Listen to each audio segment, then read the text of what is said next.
Friends कैसे हैं? आशा करता हूँ बहुत अच्छे होंगे। और आज हम लोग करने वाले हैं एमपी पुलिस एग्जाम 2025 के लिए मोस्ट एक्सपेक्टेड प्रश्न, जो कि आप लोग देखोगे कि जब 30 अक्टूबर को जब एग्जाम हॉल में बैठोगे तो सीधे ही आप लोगों के ये प्रश्न एग्जाम में पूछे जाएंगे, क्योंकि ये जो प्रश्न आप देख रहे हो बिल्कुल बहुत महत्वपूर्ण है और कहीं ना कहीं सीधे आपके एग्जाम हॉल में पूछे जाएंगे। और यहाँ पे जो आप लोग रीजनिंग सीखो चैनल पे पढ़ रहे हो, तो मैंने पहले ही आप लोगों को अनाउंस कर रखा है कि जो आप लोगों का मध्य प्रदेश पुलिस का एग्ज़ाम होगा, बिल्कुल ये जो है हमारे तरफ से फ्री रहेगा। ठीक है, इसकी पूरी की पूरी तैयारी फ्री में होगी।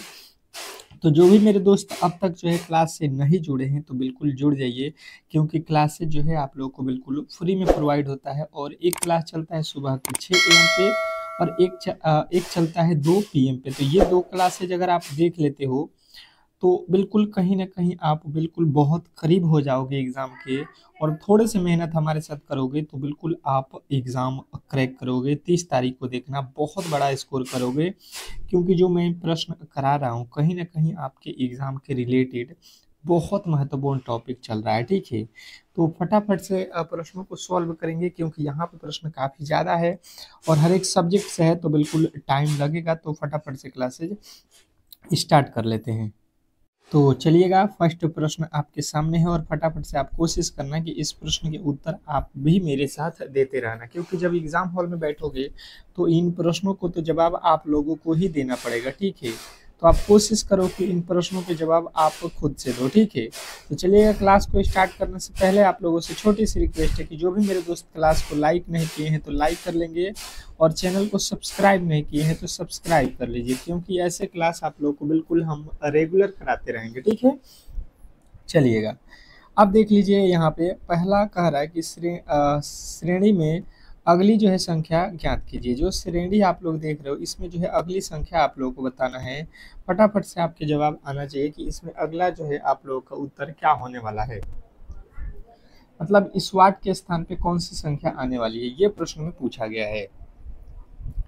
बताने की कोशिश करेंगे फटाफट से सभी लोग। हर एक प्रश्न के रीजनिंग के हर एक प्रश्न को मैं चाहूंगा कि आपको 10 सेकंड का समय दूं, और ये 10 सेकंड आपके लिए बहुत महत्वपूर्ण होंगे। ठीक है? जो भी क्लास को देख रहे हैं, 10 सेकंड आप अपना अपना लॉजिक लगाइए, दिमाग दौड़ाइए और इस प्रश्न को सॉल्व कीजिए।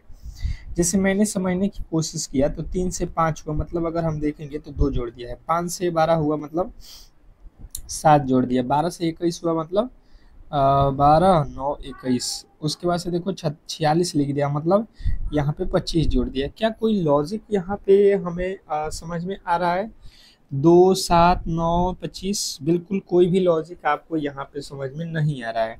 तो तुरंत ही इस लॉजिक को हम हटाएंगे अपने दिमाग से और दूसरे लॉजिक पे चलेंगे।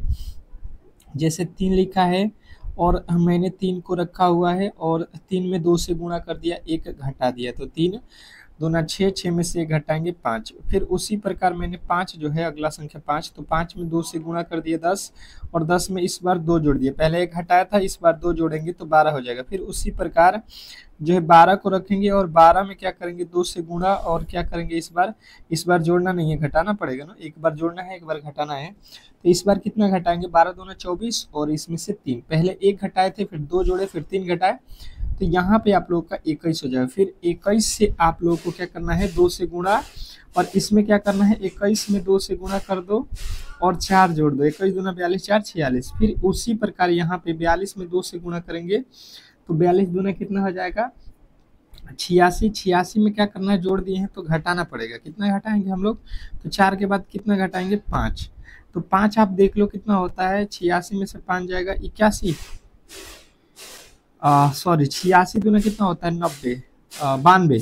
92 में से 5 घटा देंगे, कितना आ जाएगा, 87। तो अगर आप देखोगे तो ऑप्शन नंबर ए जो है आप लोगों के बिल्कुल राइट उत्तर था, अगर आपने ऑप्शन नंबर ए को चुना था। नेक्स्ट प्रश्न देखिए, कह रहा है यहाँ पे कि एक निश्चित कुट भाषा में ओमैन को जो है ये कुडित किया जाता है, तो उसी भाषा में ड्रीम को जो है कैसे लिखा जाएगा। क्वेश्चन नंबर आपके दूसरे के राइट उत्तर बताएंगे फटाफट से। सभी लोग क्वेश्चन नंबर दूसरे के राइट उत्तर बताने की कोशिश करेंगे कि इस प्रश्न के जो है राइट उत्तर क्या होने वाला है।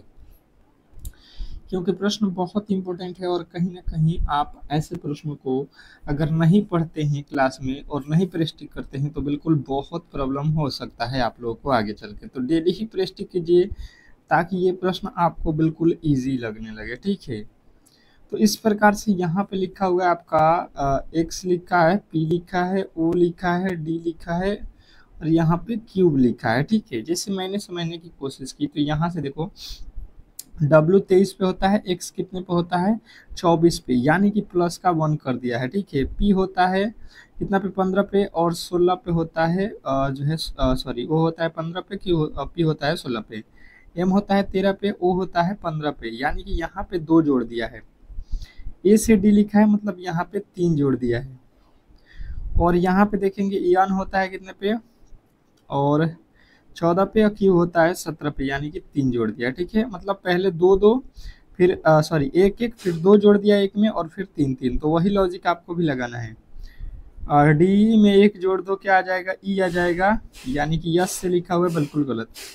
आर में 1 जोड़ देंगे, आर के बाद से क्या होता है एस होता है और इसमें 2 जोड़ना है, ई के बाद 2 जोड़ेंगे तो जी हो जाएगा। और इसमें कितना जोड़ना है, पहले 1 फिर 2 और फिर यहाँ पे 3 जोड़ना है हम लोग को, इसमें 3 3, तो ए में 3 जोड़ेंगे 4 हो जाएगा डी, और यहाँ पे लिखा है बी तो मतलब बिल्कुल गलत हो जाएगा। ऑप्शन नंबर हम जाएंगे बी के साथ, इसमें किसी तरीके के डाउट नहीं होना चाहिए। बहुत सिंपल प्रश्न था, अगर आपने थोड़े से जो है इसको अच्छे तरीके से सॉल्व करने की कोशिश की तो।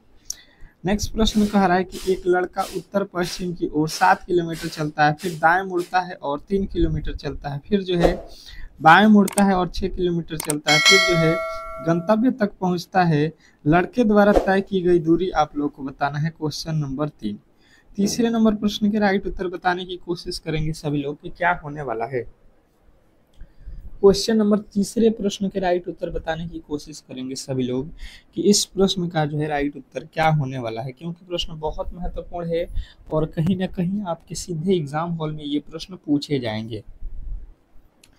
तो कोशिश कीजिए कि हर एक प्रश्न को आप खुद से सॉल्व कर ले, क्योंकि समय भी नहीं है और जो प्रश्न नहीं आ रहा है उसके लॉजिक को जो है बिल्कुल समझ लीजिएगा, ठीक है, जिस तरीके से हम सॉल्व करा रहे हैं। जैसे अगर समझने की कोशिश करेंगे तो सबसे पहले हम लोग यहाँ पे दिशा को यहाँ पे समझने की कोशिश कर लेते हैं। यहाँ पे साइड में दिशा लिख देते हैं ताकि आप बेहतर तरीके से समझ सकें। ये उत्तर, दक्षिण, पूरब और ये होता है पश्चिम। इसने बोला कि उत्तर पश्चिम 7 किलोमीटर चलता है। अगर हम यहाँ से चलेंगे, यहाँ पे हम खड़े हैं और यहाँ से उत्तर पश्चिम यही वाला दिशा हुआ, तो यहाँ पे 7 किलोमीटर हो गया। फिर दाएं मुड़ता है, इसका दाहिना साइड कौन सा हुआ, तो दाहिना साइड ये हुआ, ठीक है, ये वाला हिस्सा, और 3 किलोमीटर चलता है, तो इधर 3 किलोमीटर चलेगा, इधर जो है 3 किलोमीटर चलता है। और इसके बाद से आप लोग 3 किलोमीटर चलता है और फिर से जो है आप लोगों को कह रहा है कि जो है फिर दाहिने बाएं मुड़ता है, इस बार बायां मुड़ता है, तो बायां इसका कौन सा हो जाएगा, ऊपर के साइड में हो जाएगा, ठीक है। और ऊपर जो है जाएगा कितना, 6 किलोमीटर। वह गंतव्य पहुंचता है और लड़के द्वारा तय की गई दूरी, तो देखिए लड़का कितना दूरी गया है, ये अगर हम लोगों को यहाँ पे देखना है तो सबसे पहले देखिए ये वाला, अगर हम यहाँ से इधर गए 7 और ये वाला हिस्सा गए 3, तो यहाँ पे आप लोग देखोगे तो ये वाला हिस्सा हो गया 6। लड़का उत्तर पश्चिम की ओर 7 किलोमीटर चलता है, फिर जो है दायां तरफ जो है दाहिने तरफ जो है मुड़ता है और 3 किलोमीटर चलता है, फिर जो है बाएं तरफ मुड़ता है 6 किलोमीटर चलता है। अब गंतव्य पहुंचता है, लड़के द्वारा तय की गई दूरी, तो लड़का कितना दूरी तय किया है, ये सिंपल सा प्रश्न है यार। लड़का कितना दूरी गया है, तो देखो पहले 7 चला फिर 3 चला, तो 7 3 10 10 6 16। इसने ये नहीं पूछा कि अपने दूरी से कितना दूर पर पहुंचा हुआ है, ये बात नहीं पूछा है कि जो ये पहला स्थान है पहले से ये जहाँ पे अभी है ये कितना दूर है, ये हम लोगों से नहीं पूछा गया था, ठीक है। यहाँ पे वो कितना चल रहा है ये हम लोगों को बताना था, तो ये तो सिंपल सा था। उस विकल्प आकृति का चयन कीजिए, उस विकल्प आकृति का चयन कीजिए जो आकृति एक्स के भाग के रूप में जो है अंतर्निहित है, घुमाने की अनुमति नहीं है। मतलब जो आप लोगों के सामने आकृति दिया गया है ये आप लोग को कहाँ पे किस आकृति में दिखाई दे रही है, ये आप लोगों से प्रश्न वाला पूछ रहा है और कह रहा है कि घुमाने की भी अनुमति आपको नहीं दिया जाएगा। अब बात आ जा रहा है कि इस प्रश्न के राइट उत्तर क्या होने वाला है। फटाफट से आप लोगों के जवाब आना चाहिए। जो भी क्लास को देख रहे हैं सभी लोग मेरे दोस्त इस प्रश्न के राइट उत्तर बताने की कोशिश करेंगे, क्योंकि प्रश्न बहुत महत्वपूर्ण है और कहीं ना कहीं आपको बहुत बहुत बेनिफिट करने वाला है। तो जैसे मैंने समझने की अगर कोशिश की तो ये आकृति देखो, इस तरीके से आकृति अगर आप यहाँ पे देखने चाहेंगे तो बिल्कुल नहीं है, और यहाँ पे तो है पर यहाँ से भी तो होना चाहिए, तो बिल्कुल यहाँ पे भी नहीं है, और यहाँ पे तो बिल्कुल नहीं है। अब यहाँ पे आ जाइए, देखिए बिल्कुल मिल जाएगा। देखिए ये वाला इस तरीके से है कि नहीं, ये वाला इस तरीके से है, तो यहाँ से भी देख लीजिए इस तरीके का है। बिल्कुल 100% अगर आप देखेंगे तो डी वाले उत्तर जो भी मेरे दोस्त बताएंगे उनके बिल्कुल राइट उत्तर है। नेक्स्ट प्रश्न की ओर चलेंगे और अगला प्रश्न कह रहा है यहाँ पे कि जोशी ने चित्रा से कहा, तुम्हारी पुत्री के पिता मेरे भाई के पुत्र हैं। चित्र की पुत्री चित्रा की पुत्री का जोशी के भाई से क्या जो है रिश्ता है, ये प्रश्न आप लोगों से पूछ लिया है। बताने की कोशिश करेंगे। अब फटाफट से आप लोगों के जवाब यहाँ पे आने चाहिए, क्योंकि प्रश्न बहुत महत्वपूर्ण है और आप इसको अच्छे तरीके से करना, क्योंकि ब्लड रिलेशन में बहुत सारे गलतियां आप लोग करते हो, तो इसमें गलती नहीं करना है। जो भी मेरे दोस्त इस प्रश्न को देख रहे हैं, ठीक है, फटाफट से आप लोगों के जवाब आना चाहिए। तो आइए देख लेते हैं। यहाँ पे बिल्कुल आप यहाँ पे कह रहा है कि जोशी ने चित्रा से कह रही है कि तुम्हारी पुत्री के पिता यानी कि इसके पिता हो गए, तुम्हारी पुत्री के पिता यानी कि इसके पति मेरे भाई के पुत्र हैं। चित्रा की पुत्री का जोशी के भाई से क्या संबंध है। तो देखिए इसको आप अपने ऊपर ले लीजिए तो बिल्कुल आसान तरीके से इसको बना सकते हैं। कह रहा है कि जोशी ने चित्रा से कहा, आप जोशी हो समझ लो, तुम्हारी पुत्री के पिता मेरे भाई के पुत्र हैं। माने मेरे भाई के पुत्र के मतलब समझ रहे हैं।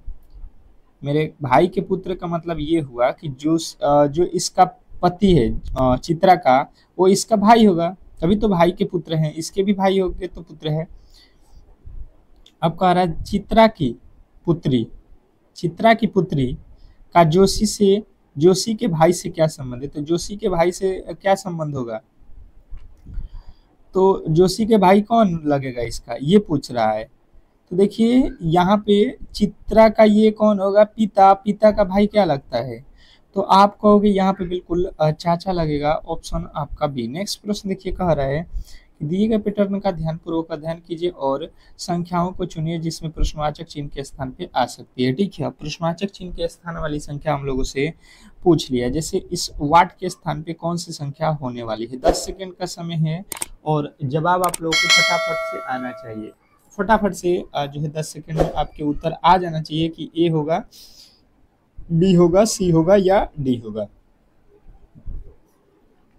अब किस तरीके से इसको सॉल्व करते हैं, अपने अपने लॉजिक अब बिल्कुल फटाफट से लगाएंगे, अपना लॉजिक यहाँ पे लगाएंगे और बताने की कोशिश करेंगे सभी लोग। जैसे अगर आप देखने की कोशिश करेंगे 64 26 49, कोई भी लॉजिक इस तरीके से नहीं बन रहा है, तो हम क्या करेंगे कि इसका जो है पंक्ति वाइज अगर लॉजिक समझने की कोशिश करते हैं तो बिल्कुल हो सकता है कि आसानी वे में हम बना सकते हैं। जैसे 64 से जो है गए 69 पे तो 5 जोड़ दिया, 69 से 74 गए फिर 5 जोड़ दिया, 26 से 31 गए 5, 31 से 36 गए 5, इसमें भी 5 जोड़ा गया। यहाँ पे भी देखिएगा 49 से 54 गया 5, तो 54 में हम भी 5 जोड़ेंगे तो कितना हो जाएगा, 54 और 5 59। और अगर आपने 59 बताया था तो बिल्कुल राइट उत्तर था। बिल्कुल सिंपल से लॉजिक आपको लगाने थे, कोई भी दिक्कत नहीं होने वाला है। नेक्स्ट प्रश्न, अगला प्रश्न आपके सामने है, कह रहा है कि उस सही विकल्प का चयन कीजिए जो निम्नलिखित शब्दों को व्यवस्थित को तार्किक और अर्थपूर्ण क्रम में दर्शाता है। क्वेश्चन आपके सामने है 7वां, और 7वें नंबर प्रश्न के राइट उत्तर बताने की कोशिश करेंगे सभी लोग।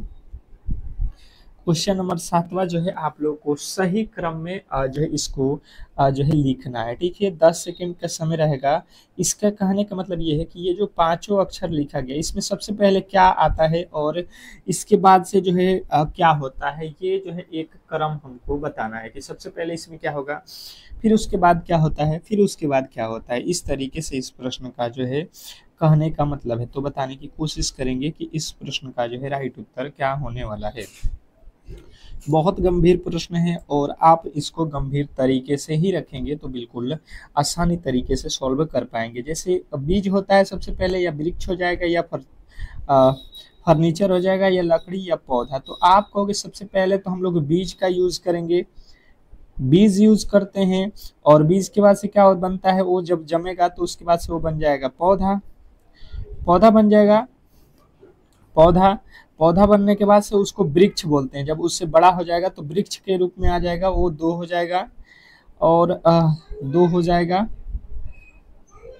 और उसके बाद से अगर देखेंगे तो क्या लकड़ी होगा कि फर्नीचर होगा, तो आप कहोगे कि उसके बाद से तो लकड़ी होगा, और फिर अंत में लकड़ी से हम लोग क्या बनाते हैं, फर्नीचर। तो ऑप्शन नंबर अगर आपने ए को चुना है तो 100% आपकी सही उत्तर है। नेक्स्ट प्रश्न कह रहा है यहाँ पे कि जो है निम्नलिखित 5 में से 4 निश्चित रूप से समान है, अतः एक समूह बताएं, इनमें से कौन सा समूह से संबंधित नहीं है। ये समूह से संबंधित नहीं वाला प्रश्न है, ठीक है। अल्टर आपको चुनना है, 10 सेकंड का समय रहेगा, और ये समूह से अलग आपकी पहचान करनी है कि कौन जो है इसमें अलग है। बहुत बेहतरीन, बहुत लाजवाब ये प्रश्न है, और कहीं ना कहीं आप ऐसे प्रश्नों को इग्नोर नहीं कर सकते हैं, ठीक है। यही सब अगर आप ध्यान रखोगे तो फटाफट से एग्जाम में आप ऐसे प्रश्नों को सॉल्व कर सकते हो, ठीक है। चलिएगा देखते हैं कौन कौन इसको आसानी वे में सॉल्व कर सकता है, ठीक है। तो अगर बात किया जाए यहाँ पे अगर कि हम ऐसे प्रश्नों को किस तरीके से सॉल्व करें, तो देखिए बिल्कुल लॉजिक सिंपल सा है। अगर हमने देखा एम होता है 13 पे, ठीक है, क्यू होता है कितना पे, 17 पे, और एल होता है 12 पे, और सी होता है 3 पे। पहला अक्षर से श्रृंखला वाला तो बिल्कुल लॉजिक नहीं लगेगा। दूसरा लॉजिक से अगर चलेंगे तो यहाँ पे एम होता है 13 पे, ओ होता है 15 पे, अंतर देख लो 2 का है, ठीक है। क्यू होता है 17 पे, और एच एन होता है 14 पे, यानी कि यहाँ पे 3 का अंतर हो गया। एल होता है 12 पे, एन होता है 14 पे, यानी कि 2 का अंतर यहाँ पे है, ठीक है। सी होता है 3 पे, ई होता है 5 पे, यहाँ पे भी 2 का अंतर है। भी होता है 22 पे, और ये होता है 24 पे, तो यहाँ पे भी 2 का अंतर है। लेकिन हमने जब देखा इसमें तो 3 का अंतर हो गया, किसमें, क्यू और एन। तो क्यू और एन भाई साहब हम लोग कहेंगे कि बिल्कुल ही अलग हैं। बाकी सब में तो 2-2 का अंतर है, पर ये भाई साहब कह रहे हैं कि हम में तो 3 का अंतर है। तो अलग कौन होंगे, अलग कौन होंगे, आप कहेंगे कि भाई साहब ऑप्शन नंबर डी। और डी को यदि आपने चुन लिया है तो बिल्कुल 100% आपके सही उत्तर है, इसमें किसी तरीके के डाउट नहीं होना चाहिए। अगला प्रश्न कह रहा है निम्नलिखित विकल्पों में से कौन सा विकल्प दी गई आकृति का उत्तम से पूरा होगा। मतलब यहाँ पे सबसे मतलब अच्छा जो है इस आकृति को पूरा करने के लिए कौन से जो है 4 विकल्पों का यूज किया जाए। बात की जाए क्वेश्चन नंबर 10वें के, तो 10वें नंबर प्रश्न के राइट उत्तर फटाफट से आप लोगों के पास आना चाहिए, ठीक है, क्योंकि प्रश्न बहुत इंपॉर्टेंट है। और ऐसे प्रश्न आपके एग्जाम हॉल में लमसम 2 ठो आएगा आकृति वाला, ठीक है। और सबसे ज्यादा जो वेटेज होगा आपके एग्जाम में, तो उसमें सबसे ज्यादा जो है आप लोग के रीजनिंग के ही प्रश्न एग्जामिनर पूछने वाला भी है, ठीक है। तो क्या लगता है आप लोगों को कि इन चारों ऑप्शनों में से किसको आप फिट करोगे। यहाँ पे जवाब आप लोगों के आने चाहिए, जवाब आप लोग बिल्कुल फटाफट से देने की कोशिश करेंगे। जैसे मैंने समझने की कोशिश किया तो यहाँ पे तो ये आकृति बिल्कुल बन जाएगा इस तरीके से, और यहाँ से एक लकीर यहाँ पे जाएगा, ठीक है, जाएगा, और ये वाला लकीर यहाँ पे आ जाएगा, ये वाला आएगा, और यहाँ से क्या हो जाएगा कि ये जो है पूरा का पूरा ये वाला पार्ट रंगा जाएगा, और यहाँ से ये वाला रंगा जाएगा। तो अब देख लो यहाँ से, तो ये वाला लॉजिक जो है आप बिल्कुल यहाँ से रंगने वाली बात कहाँ पे है, तो ये तो देखिए ये तो बिल्कुल गलत। और ये वाला देखिए कहाँ रंगा है, और ये वाला देखिए किधर मुंह है इसका। बिल्कुल फिट करोगे तो आप ऑप्शन नंबर ए को ही लगाओगे, इसमें तो कोई डाउट भी नहीं होना चाहिए। नेक्स्ट प्रश्न कह रहा है कि नीचे दी गई वेन आरेख का अध्ययन करें और नीचे दिए गए प्रश्न उत्तर आकृति चुनने की कोशिश करेंगे, ठीक है। अब जो है यहाँ पे आप लोगों से पूछा जा रहा है कि कितने जो है चतुर लोग विनम्र हैं, ये प्रश्न में बिल्कुल कहा गया है। अब इसको किस लेवल से और किस तरीके से सॉल्व करना है, बिल्कुल आपको मैं यहाँ पे हिंट दे देता हूँ, ताकि आप इसको अपने मन से कोशिश करना। देखिए ये जो आकृति है इसमें जितने भी लोग हैं ये सभी के सभी क्या हैं, शिक्षित हैं, ठीक है। और ये जो आकृति है तो इसमें जो है सभी के सभी लोग विनम्र हैं, और ये जो आकृति है ये सभी के सभी चतुर हैं। तो ये जो है आप लोगों के बिल्कुल सिंपल सा भाषा में मैंने समझाने की कोशिश की। अब इसी के आधार पे आप जो है ये जो बात बोला जा रहा है कि कितने चतुर लोग विनम्र हैं, इसका जवाब दीजिएगा। रिलेशन बिटवीन चतुर पीपुल एंड जो है विनम्र में आप लोगों को जो है यहाँ पे जवाब देना है, ठीक है। तो अगर हम लोग बात करते हैं ऐसे प्रश्नों को किस तरीके से सॉल्व करते हैं, तो बहुत सिंपल सा लॉजिक यहाँ पे समझने की कोशिश करेंगे। पहले चतुर, ये लिखा है चतुर लोग, चतुर को पकड़ लो, ये वाला चतुर लोग हैं बिल्कुल यहाँ पे हैं, ठीक है।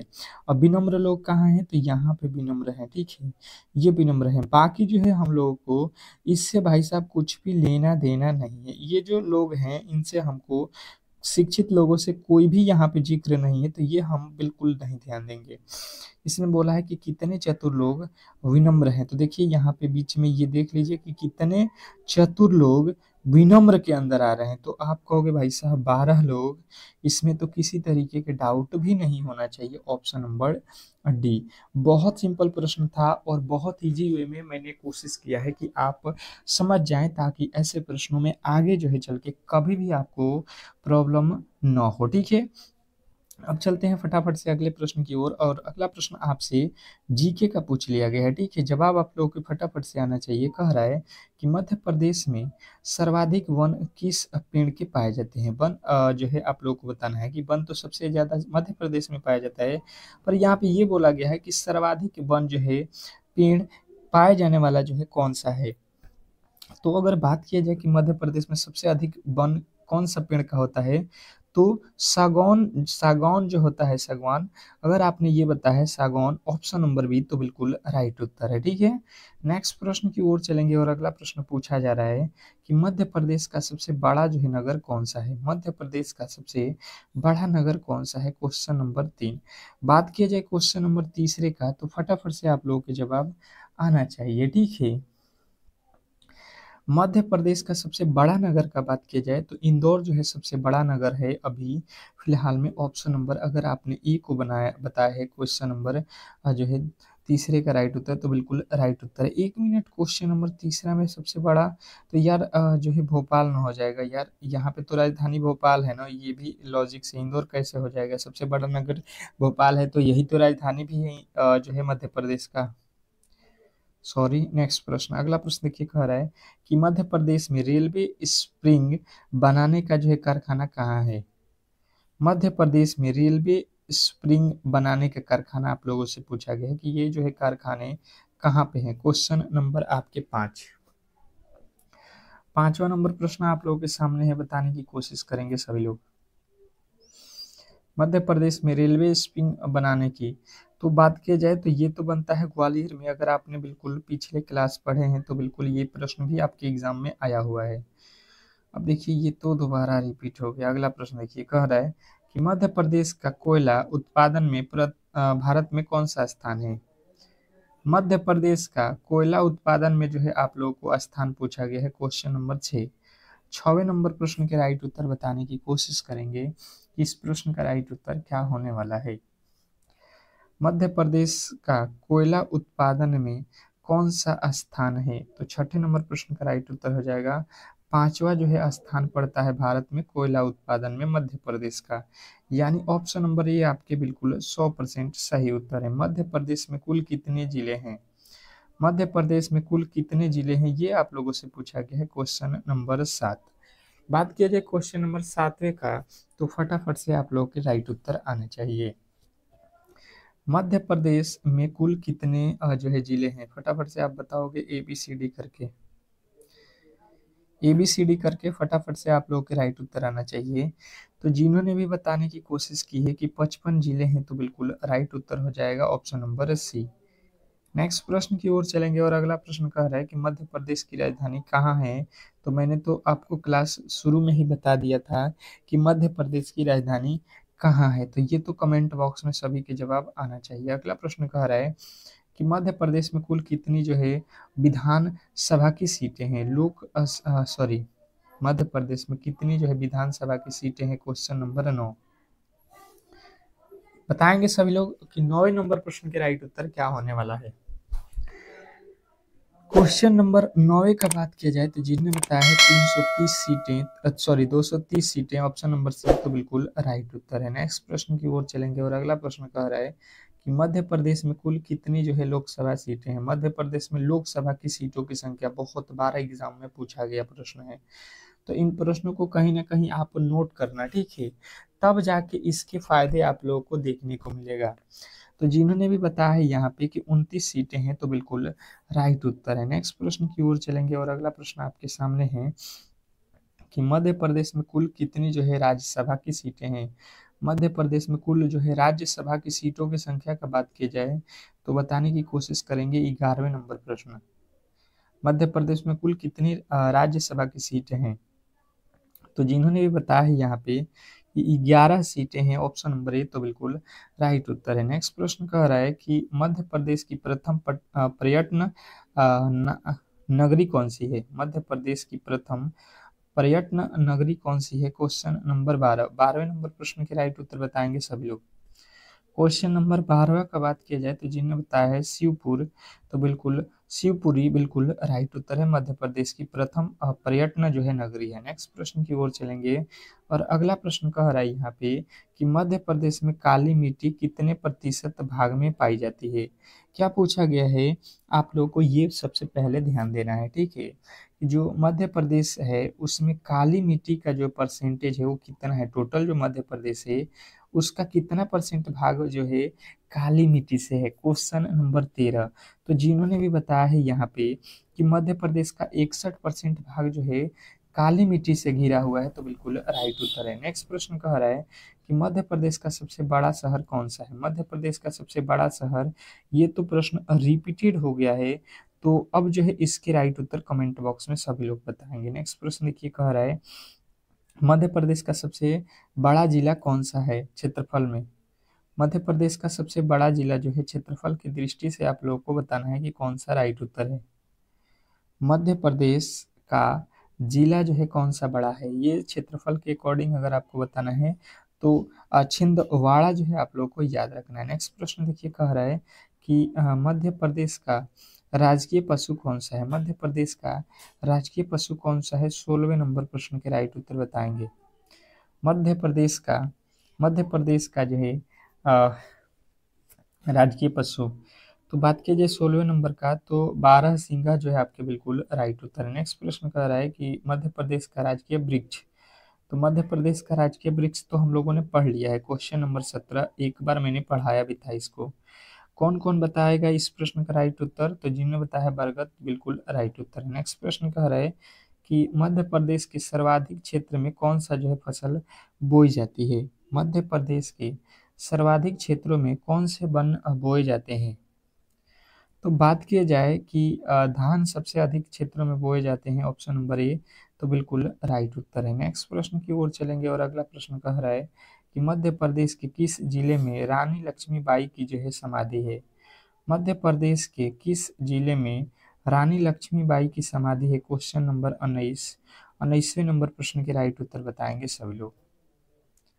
तो मध्य प्रदेश के किस जिले में रानी लक्ष्मीबाई की समाधि है, तो जिन्होंने बताया है यहाँ पे ग्वालियर, तो बिल्कुल राइट उत्तर है। नेक्स्ट प्रश्न कह रहा है यहाँ पे कि मध्य प्रदेश में सिंचाई का सबसे प्रमुख साधन क्या है। मध्य प्रदेश में सिंचाई की सबसे प्रमुख साधन कौन सा है, बताने की कोशिश करेंगे सभी लोग। तो जिन्होंने बताया है नहर, उनके बिल्कुल राइट उत्तर है। नेक्स्ट प्रश्न कह रहा है यहाँ पे कि मध्य प्रदेश में खजुराहो का मंदिर किस जिले में है। मध्य प्रदेश में खजुराहो का जो मंदिर है वो किस जिला में है, ये प्रश्न अगर आपसे पूछता है तो छतरपुर जो है आप लोग को याद रखना है। नेक्स्ट प्रश्न कह रहा है कि मध्य प्रदेश का उच्च न्यायालय कहाँ है? मध्य प्रदेश का उच्च न्यायालय कहाँ है? बताएंगे कि मध्य प्रदेश का उच्च न्यायालय कहाँ है? तो जिन्होंने बताया है जबलपुर, तो बिल्कुल राइट उत्तर है। नेक्स्ट प्रश्न कह रहा है यहाँ पे कि जो है यहाँ पे क्या बोल रहा है, बताएंगे सभी लोग। मध्य प्रदेश के प्रथम मुख्यमंत्री कौन थे? मध्य प्रदेश के प्रथम जो है मुख्यमंत्री का नाम आप लोगों से पूछ लिया जाता है। तो जिन्होंने भी बताया है कि मध्य प्रदेश के प्रथम जो है मुख्यमंत्री पंडित रविशंकर शुक्ला, तो बिल्कुल राइट उत्तर है। नेक्स्ट प्रश्न कह रहा है यहाँ पे कि मध्य प्रदेश में पर्यटकों का स्वर्ग किस स्थान को कहा जाता है? मध्य प्रदेश में पर्यटकों का स्वर्ग किस जो है स्थान को कहा जाता है? तो 24वें नंबर प्रश्न के राइट उत्तर आप लोगों को याद रखना है कि पंचमढ़ी को कहा जाता है। नेक्स्ट प्रश्न देखिए कह रहा है यहाँ पे कह रहा है कि मध्य प्रदेश निम्नलिखित में से सबसे ऊंचा जो है वाटरफॉल कौन सा है? मध्य प्रदेश का सबसे इनमें से सबसे ऊंचा वाटरफॉल पूछा गया है। तो चचाई जो है अगर आपने बताया है तो बिल्कुल राइट उत्तर है ऑप्शन नंबर ए। तो इस तरीके से जो है आज की क्लास को हम लोग यहीं पे समाप्त करेंगे। और जो भी मेरे दोस्त मेरे क्लास से नहीं जुड़े हैं तो बिल्कुल वीडियो को लाइक करके चैनल को सब्सक्राइब कर लीजिए, क्योंकि इस तरीके की क्लास आपको हम डेली कराएंगे, जिसमें एक क्लास में हम लोग मैथ और जो है जीके को पढ़ते हैं, तो एक क्लास में रीजनिंग और साइंस को। तो इस तरीके से क्लासेस चलता है सुबह और शाम। तो डेली क्लास में आइए। मिलते हैं नेक्स्ट वीडियो में, तब तक के लिए धन्यवाद।